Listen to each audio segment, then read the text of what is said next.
clips. To £74,000. But mate, it's okay, because they're not going to let them claim for biscuits anymore, and they're also not going to let them claim for taxis after 11 o'clock at night. So it's okay. Aye. Another shuffle to make sure that the pigs at the trough get more money, mate. Pigs at the trough? Great Britain lost the great many years ago, and this is just, it's a race to the bottom, as many people say. And what kind of world is that, Kip, where if you're working, you're actually worse off? Well, it's the coming of the two-tier system where there's the slaves, and not even the slaves, there's the people who don't have jobs, and then the slaves, and then the people who own the slaves. I couldn't believe that. I honestly couldn't, Kip. I mean, I'm not ashamed to say that I struggle, and I do work. My partner, she's got a part-time job, she works. I also try and make a few shekels via the Google AdSense, and I'm still struggling. And now you go to the shop, and I don't know if you've noticed, Kip, I'm a smoker myself. You used to buy 20 cigarettes, didn't you? Well, you buy a packet of Sovereign cigarettes in the UK now, you're still paying as much as you were for 20. However, the packet now has only got 19 in it. Again, another example of paying the same price for less goods, and at a time when we're all struggling anyway. Oh, see those figures you quoted about the working families and so on and so forth? Well, that's just, even if those figures can be trusted and you take them on face value and what they're saying is true, which is very doubtable. Because well, mate, I was going to throw this one to you anyway. They come from a foundation, so they do. No, and that foundation... These foundations always have a reason to come up with... Wait to hear what they tag themselves as, Kip. They're the Joseph Rowntree Foundation, and they say that they are a social policy research charity.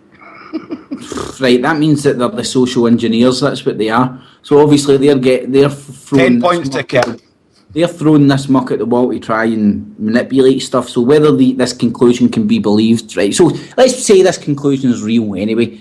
It's just a sign of... the new jobs that have been created at no pay, low pay. No hours, 0 hour contracts. 0 hour contracts and all that crap. So it's as simple as that. It's just another sign of what's coming. And these people aren't stupid.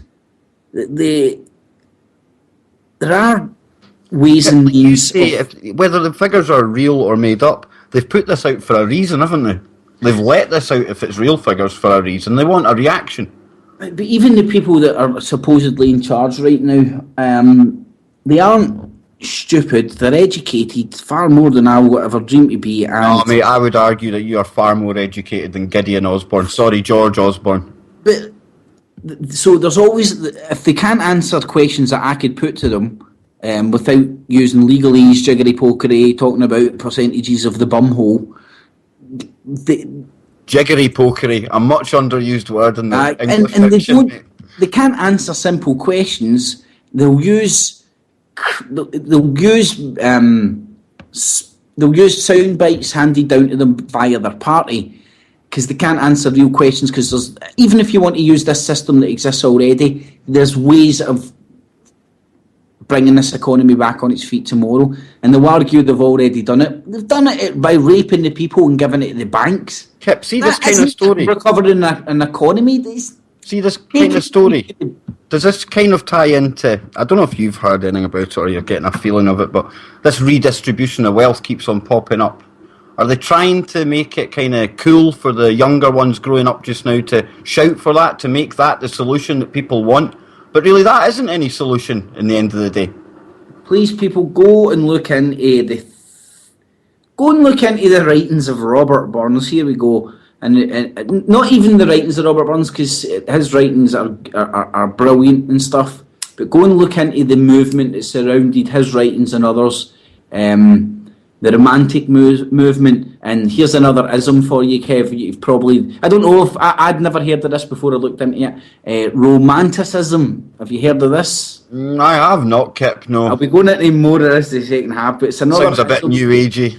Well, wait till but this is Robert Burns, my friend. Kip, like I was saying to you earlier on, I'm as excited as the listeners to find out what you're going to bring us, because I find it fascinating when you launch into the stuff you know about, when you talk about history and things. I'm no bigging you up, man, but myself and Anne have told you that before. So when you go into that, I'm quite excited to hear what you've got. It's just, well, so I forgot even where I went. So like you had like that movement at the time, and that was Robbie Burns' movement went hand in hand with the French Revolution.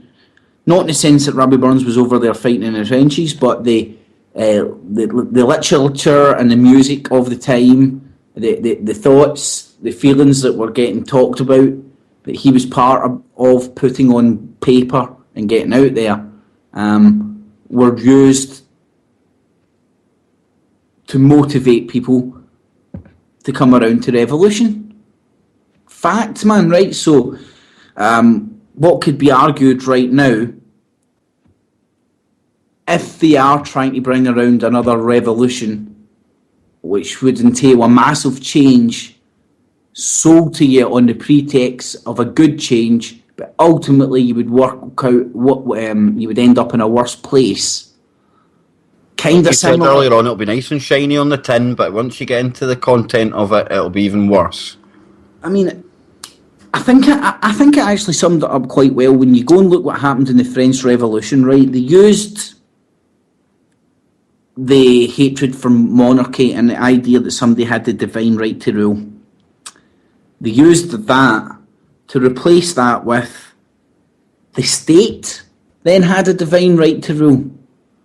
Now, they didn't obviously say that in the small, that was in the small print, because nobody understood that when people thought they were going to get constitutions and laws, but they get replaced by a bunch of legalese, wrote with lawyers and legal men to say and do as and what they want. And unless you're part of the club, you don't get any justice. That's why it's just us, because when they were writing it, it's like, let's write something for just us. That's why they were writing it. So, I don't know, that goes into a few wee different things there, Kev, man. So when we're getting into that, into Robbie Burns stuff, the second half of the show, Kit? Right, well, I can start it now, man, because we're hitting on it anyway. We've got 15 minutes. But it's, the reason, how I came across all this was just, I was looking at Glasgow City Chambers and George Square, and then, if you know a wee bit about history, I looked at the timeline of George Square, and then the people, and I've only looked at, I don't know, maybe a third of the statues up there, and the people that have found the statues that are in and around George Square are very fascinating. Now, you know yourself, Kev, the square itself is associated with Masons. Right? As I would assume probably most squares in most cities, Kit. Is it beyond the realms of possibility? Go and look at every square and go and look at the statues that are up there. I mean, all the squares seem to be a plethora of symbology to one thing or another, and the majority is Masonic. Well, Kev, let's listen to this one. Just one of the statues who I can't name right now because I haven't finished doing all the stuff, but when I was there filming it, has a compass in his hand. Right? One of them is Robbie Burns, who... Robbie Burns is it's like, oh, he's a confirmed... Robbie Burns was a Mason. The Masons are very proud of Robbie Burns. You can find two of his lodges on Google Earth quite easily. You go to Ayrshire and Google Earth, go to Turbolton, go to the village of Turbolton. Now, when you look at the village of Turbolton, you'll see an old main road. It's the main road that goes through it. Go down onto the street view. Go up by the Spar. If people in America who doesn't know what a Spar is, it's a wee shop. It's a 7-Eleven. It's a 7-Eleven. It's white and red and it says Spar on it, right? Although in Ayrshire, you'll probably be lucky if it's open from midday till about 4. Go up by the Spar. It's right just by the Spar on the same road, this straightish road, and on Google Earth you'll see the lodge. The reason you can tell it's a lodge is by the set of compasses and set square and masonry on the front of it, and it's quite old and it's inscribed in the front. You can't read this inscription. Right, Kip, this is going to seem like absolute Masonry 101. What is? Can you explain to me and the listeners the relevance? Just why the compass and square? Why is that their kind of calling card? What is the relevance of that? Well, there's a lot of different ones. There's a lot of different reasons, right? Give us your take on it, man. Well, ultimately, I would say if the furthest back I could take it is the pagan symbols for male and female, which is a V and like a A without an A and a V, if that makes sense. But like, obviously the A doesn't have the V line. So that's the pagan symbols for male and female. The female being the one that you could be construed as a woman with her legs up or an open cup. And the V could be construed as a phallic symbol that goes all the way to the Egyptians, even though they've got that big tall tower right at the top. They've got that wee pyramid which creates a V. It's the symbol of male. They can also be associated, I believe, and I don't know, I'm no expert in this, but when I've briefly looked on it, like with fire and what is it? Is it fire? What's the opposite of fire? Is it water? Is that stupid? Yeah, it is water, and you've got earth and air. There's two primary ones though, like the ones that started, and is it earth? And I can't remember right now, but they can be associated with elements as well. But pretty much a pagan. Which all these like symbols and monuments probably have different meanings depending on what kind of occult organisation you're looking at them from. Well, Kev, go and do this. Like, you can do this yourself and see if this is true, because I hope it is, because I'll make a fool of myself if it isn't. But I believe it would be true. Go and put in Israeli tanks and go and look at pictures of Israeli tanks, and I'd imagine it wouldn't take too many to see that V symbol. I'm going to have to do this myself, because I hope I'm not going to. I'm actually doing it myself just now. I'm going to bring up Google Images. Let's see if it's... Yeah, I've got it. And what? Yeah, I see it on a few of them now, man. Like it's a V symbol. Yep. Some are on their side, some are sitting up and down, some are the other way, up and down, down and up, if you want. Now, like, I know that, like, with masonry as well, you've got the light and the dark, so there's always, like, the light duality, side, isn't it? side. Yeah. And then there's the actual, there's the esoteric meaning as well. It's the same as magic, isn't it, Kip? You get your black and your white magic, dark and white magicians. Well, I can even briefly go into Glasgow City Chambers. Right, well, George Square itself, mate, was laid out in 1781, and it was part of a Georgian grid plan. Do you know how you see Glasgow just now as a grid plan?